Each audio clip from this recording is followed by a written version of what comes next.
Mahal ka ng Diyos, kapatid.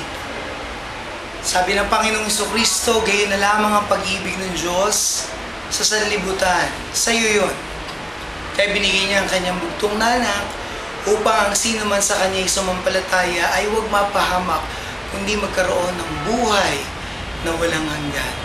Subalit ang problema ay ang ating kasalanan. Lahat ay nagkasala at hindi nakaabot sa kaluwalhatian ng Diyos. At ang kabayaran ng kasalanan ay ang kamatayan.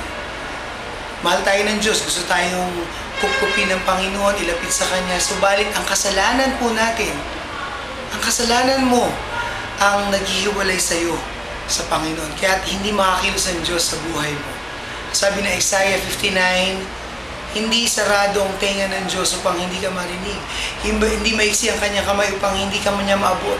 Subalit ang kasalanan mo naghihiwalay sa iyo at sa Kanya. Subalit napakabuti ng Diyos dahil si Jesucristo mismo, ang bugtong na anak ng Diyos ay nagkatawang tao, namatay sa krus ng Kalbaryo upang bayaran ang lahat ng iyong mga kasalanan. Kaya ang sabi ng Panginoong Jesucristo, ako ang daan, ang katotohanan at ang buhay. Walang makaparoroon sa Ama kundi sa pamamagitan ko. So kailangan mo lang gawin, kapatid, kung gusto mong maligtas, ay unang-una, pagsisihan mo ang iyong mga kasalanan. Aminin mo sa Diyos na ikaw ay nagkasala. Humingi ka ng tawad sa Kanya.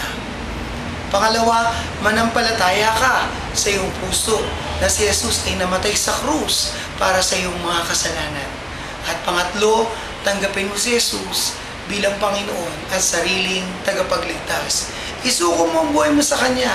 Kapag ginawa mo yon, magkakaroon ka ng buhay na walang hanggan. Kung nais mo magkaroon ng buhay na walang hanggan sa mga oras na ito, sumunod ka lang sa isang panalangin na para ikaw mismo ang nananalangin sa sarili mo. Yumuko ka at pumikit, itaas mo ang iyong kanang kamay sa Panginoong Diyos at sumunod ka sa panalangin ito. Panginoong Jesus, inaamin ko po ang aking mga kasalanan. Humihingi ako ng kapatawaran sa iyo. Patawarin mo ako, Panginoon, sa lahat ng kasalanan na aking nagawa. Linisin mo po ako ng iyong banal na dugo.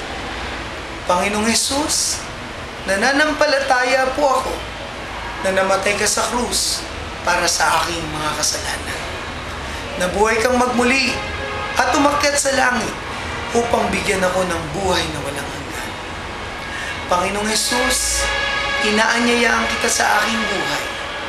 Tinatanggap kita ngayon bilang Panginoon at sariling tagapagligtas. Simula ngayon, Panginoon, isinusuko ko na sa iyo ang buhay kong ito. Ikaw na po ang maghari. Ikaw na po ang masunod. Holy Spirit, inaanyayahan kita sa aking buhay. In Jesus' name, Amen.